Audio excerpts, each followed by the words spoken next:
বাইরে ঝুম বৃষ্টি হচ্ছে আর আমাদের সবার ইচ্ছে করছিল ঝালমুড়ি খেতে, তাই চলে আসলাম রান্না করে ঝালমুড়ির প্রিপারেশন নিতে।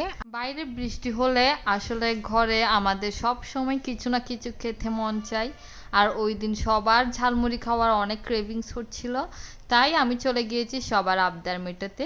আর এই তো প্রিপারেশনগুলো নিয়ে নিচ্ছিলাম। আমি এখানে শসা কেটে নিয়েছি, ধনে পাতা, কাঁচামরিচ, পেঁয়াজ, আর এই তো এগুলো তো ঝালমুড়িতে মাস্ট দিতে হয়। আমাদের কাছে টমেটো ছিল না, তা না হলে টমেটোও অ্যাড করা যেত।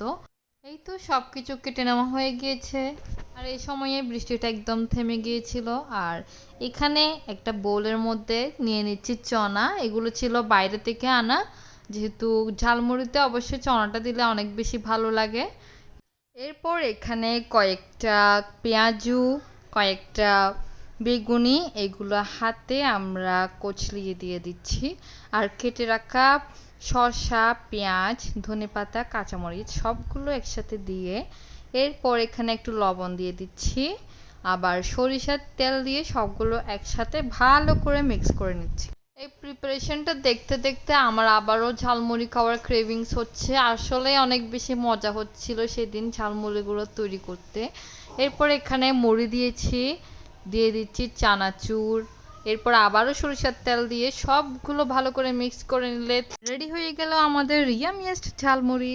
ঝালমুড়ি দেখে কার কার খেতে ইচ্ছে করছে অবশ্যই কমেন্ট করে জানাবেন।